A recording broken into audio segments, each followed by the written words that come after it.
Hi guys, welcome back to my YouTube channel.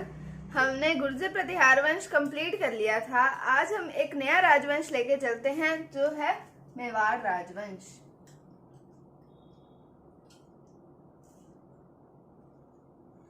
Mewar राजवंश के बारे में हम पढ़ते हैं तो मेवाड़ के शासकों की कुल देवी आती है बाण माता।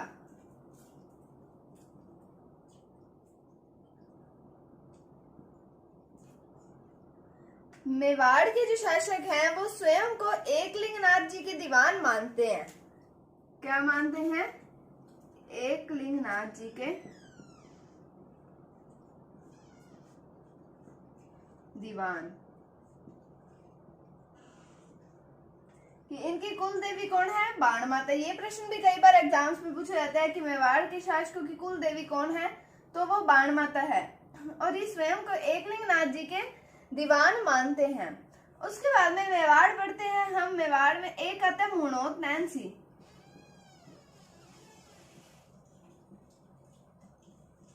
जिसे राजस्थान का अबुल फजल कहा जाता है। मुणोत नैन्सी को राजस्थान का अबुल फजल कहा जाता है। इसके अनुसार इस राजवंश की कुल 24 शाखाएं हुई हैं। कुल 24 शाखाएं हुई हैं। इसमें से 2 शाखाएं प्रमुख हैं जिनके नाम आते हैं गुहिल वंश और एक आता है सिसोदिया वंश। एक है गुहिल वंश, फिर आता है सिसोदिया वंश। तो मुणोत नैन्सी के अनुसार इस राजवंश की कुल 24 शाखाएं हुई हैं, जिनमें से 2 प्रमुख हैं। एक आते हैं गुहिल वंश, एक आता है सिसोदिया वंश। उसके बाद में अब हम पढ़ते हैं पहला वंश इनका गुहिल वंश।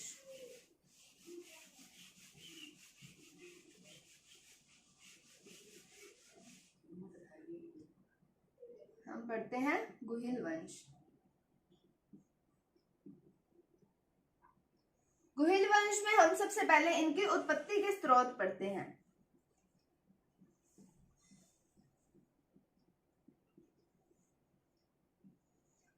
उत्पत्ति के स्रोतों में सबसे पहले आता है अबुल फजल।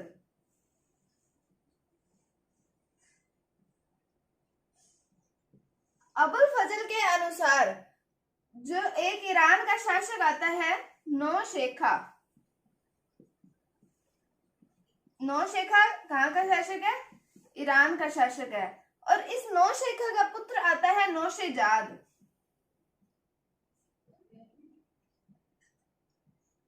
नौशेखा का पुत्र आता है नौशेजाद।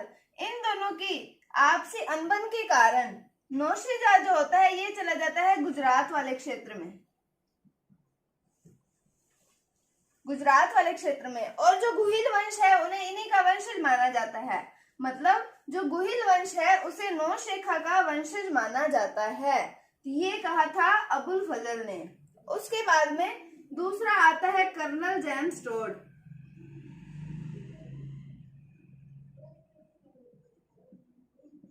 कर्नल जेम्स टोड के अनुसार मेवाड़ के जो शासक हैं वो विदेशी हैं।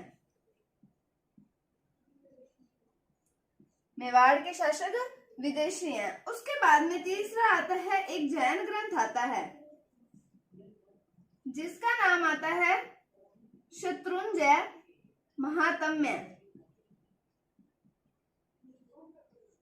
जैन ग्रंथ का नाम आता है शत्रुंजय महात्म्य। इसके अनुसार गुजरात का एक क्षेत्र का नाम आता है वल्लभी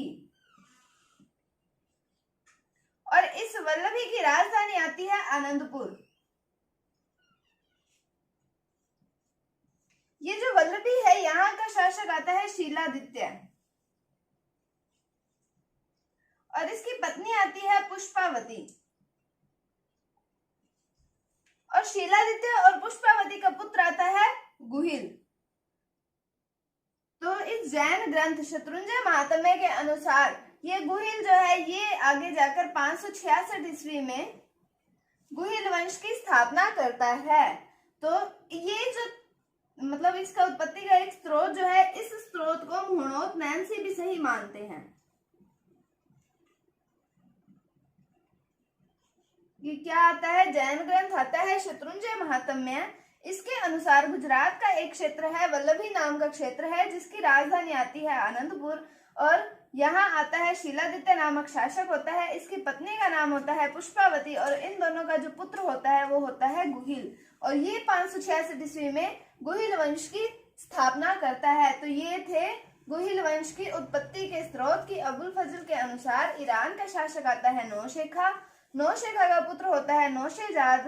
तो नौशेजाद और नौशेखा में आपसी अनबन के कारण नौशेजाद जो है गुजरात वाले क्षेत्र में चला जाता है, और अबुल फजल के अनुसार जो गुहिल वंश जो है ये नौशेखा के वंशज माने जाते हैं। उसके बाद में कर्नल जेम्स टोड के अनुसार ये विदेशी हैं। जैन ग्रंथ आता है शत्रुंजय महात्म्य के अनुसार, ये सबसे इंपॉर्टेंट आते हैं, सबसे इंपॉर्टेंट स्रोत है कि वल्लभी नामक क्षेत्र जो आता है गुजरात में, और उसके अंदर शासक आता है शीलादित्य, और उसकी पत्नी का नाम आता है पुष्पावती, और इनका पुत्र होता है गुहिल। ये 566 ईस्वी में गुहिल वंश की स्थापना करता है।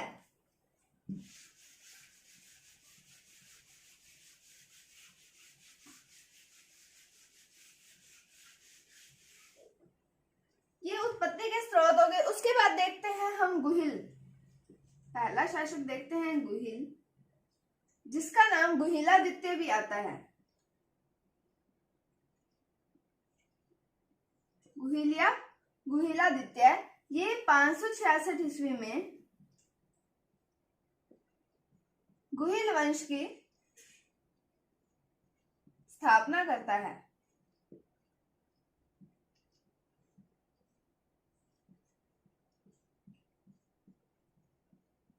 तो गुहिल वंश का संस्थापक कौन हुआ? गुहिल या गुहिलादित्य जिसे कहा जाता है। तो ये हो गया गुहिल वंश का संस्थापक। उसके बाद हम इसके एक अगले शासक के बारे में पढ़ते हैं, जिसका नाम आता है बप्पा रावल।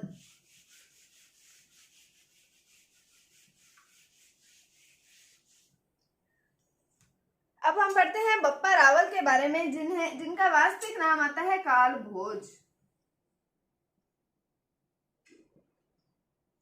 इनका वास्तविक नाम आता है काल भोज। इनका टाइम पीरियड होता है 735 ईस्वी से 756 ईस्वी तक। 735 से 753 ईस्वी तक।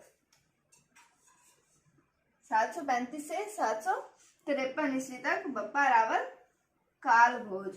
ये बप्पा रावल हैं, इनका कहा जाता है कि ये हारित ऋषि, हारित नामक ऋषि आते हैं, इनके शिष्य हैं बप्पा रावल। और ये बप्पा रावल जो है ये हारित ऋषि की गायें चराया करते थे। ये हारित ऋषि की गायें चराते थे, और कहा जाता है कि हारित ऋषि के आशीर्वाद से ही 734 ईस्वी में, हारित ऋषि के आशीर्वाद से ही 734 ईस्वी में इन्होंने चित्तौड़ का दुर्ग प्राप्त किया था, चित्तौड़ के शासक मान मौर्य से। चित्तौड़ के शासक मान मौर्य से इन्होंने चित्तौड़ का दुर्ग प्राप्त किया था, चित्तौड़ के दुर्ग पर अधिकार किया था 734 ईस्वी में हारित ऋषि के आशीर्वाद से। ये कहा जाता है बप्पा रावल को मेवाड़ का वास्तविक संस्थापक कहा जाता है।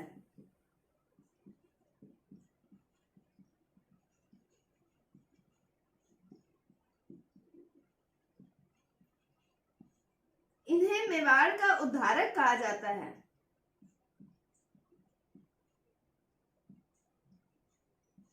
इन्हें मेवाड़ का वास्तविक संस्थापक कहा जाता है, इन्हें मेवाड़ का उद्धारक कहा जाता है। अब हम और पढ़ते हैं बप्पा रावल के बारे में। इनकी उपाधियां आती हैं। इनकी उपाधियों के बारे में देखते हैं तो इनकी 3 उपाधियां आती हैं: हिंदू सूर्य, राजगुरु और चकव्वे। तो इनकी उपाधि आती है हिंदू सूर्य, राजगुरु और चकव्वे। जब इन्होंने मान मौर्य को हराकर चित्तौड़ का दुर्ग प्राप्त किया था तो इन्होंने अपनी प्रारंभिक राजधानी बनाया था नागदा, उदयपुर।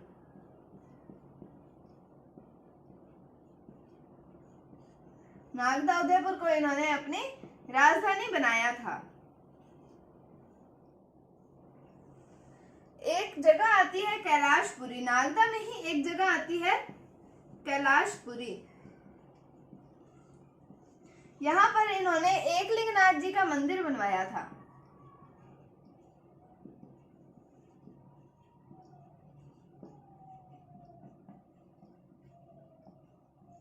इन्होंने एकलिंगनाथ जी का मंदिर बनवाया था कैलाशपुरी, जो कि नागदा में स्थित है।